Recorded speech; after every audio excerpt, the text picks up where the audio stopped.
अंमळनेर तालुक्यामध्ये तर प्रचार करायचाच आहे, जळगाव जिल्ह्यामध्ये प्रचार करायचा आहे, धुळ्याला सुद्धा धुळे जिल्ह्यामध्ये प्रचार करायला जायचं आहे. आणि काही लोकांचा पाठा पाडण्याकरता मला नंदुरबारला सुद्धा त्या ठिकाणी प्रचाराला जायचं आहे. कोणाचा पाठा पाडायचा आहे असं मी तुम्हाला बोललो नाही. या सगळ्यांना निवडून आणण्याची जबाबदारी तुमच्याकडे सोपवतोय आणि नंदुरबारला चांगल्या लोकांना निवडून आणण्याची जबाबदारी मी स्वतः घेणार आहे. पण मी एका याच्यात असं वाचलं आणि एका याच्यात असं बघितलं,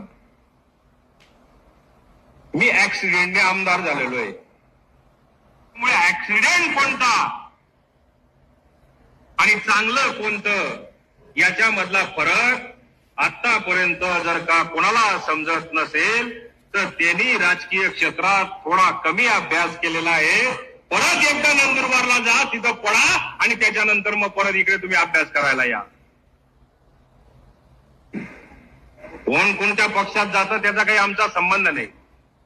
व्यक्ती स्वातंत्र्य आहे, त्याने कुठेही जावं, परंतु त्या जाण्याचा मागचा हेतू जो असतो, कोणी कोणी जनतेच्या सेवेकरता जातं, कोणी कोणी आपले दुकानं चालू करण्याकरता त्या पक्षामध्ये जातं, कोणी कोणी त्या पक्षावर निष्ठा असते म्हणून त्या पक्षामध्ये जातं.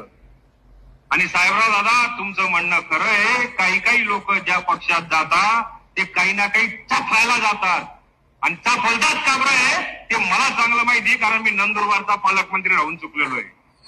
मला माहिती आहे की सध्या काय परिस्थिती आहे आणि कुठे कुठे काय काय चापलायला मिळणार आहे. त्या चाफलण्याकरता ते जाणार आहेत. अंमळनेरशी काही घेणं देणं नाही. हे मंत्री की नाही म्हणे चुकून झालेले मंत्री आहे. अरे मी राष्ट्रवादी काँग्रेस पक्षाचा मुख्य प्रतोद होतो. मला अजितदादांनी पहिले फोन करून सांगून दिलं होतं तू मंत्री होणार आहे. चुकून झालेलं होतं, ठरवूनच झालं होतं आणि ते आमच्या नेत्याने तो निर्णय घेतलेला होता. आता मंत्री नाही झालो तर ते म्हणतात की ते मंत्री नाही झाले म्हणून अस्वस्थ आहेत. अस्वस्थ बी बोलता येत नाही, अस्वस्थ आहे.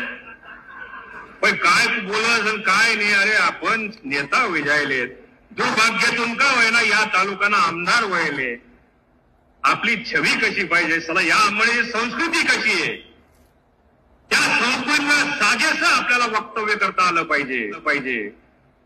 महाराष्ट्रामध्ये आज 5 वर्षामध्ये साहेबराव दादा असेल, मी असेल, गुलाबराव बापू असेल, BS पाटील असेल, यांनी एक वेगळी छबी तयार केलेली होती.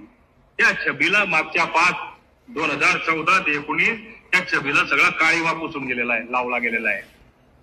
ती छबी आपल्याला समजा जर का जमत नसेल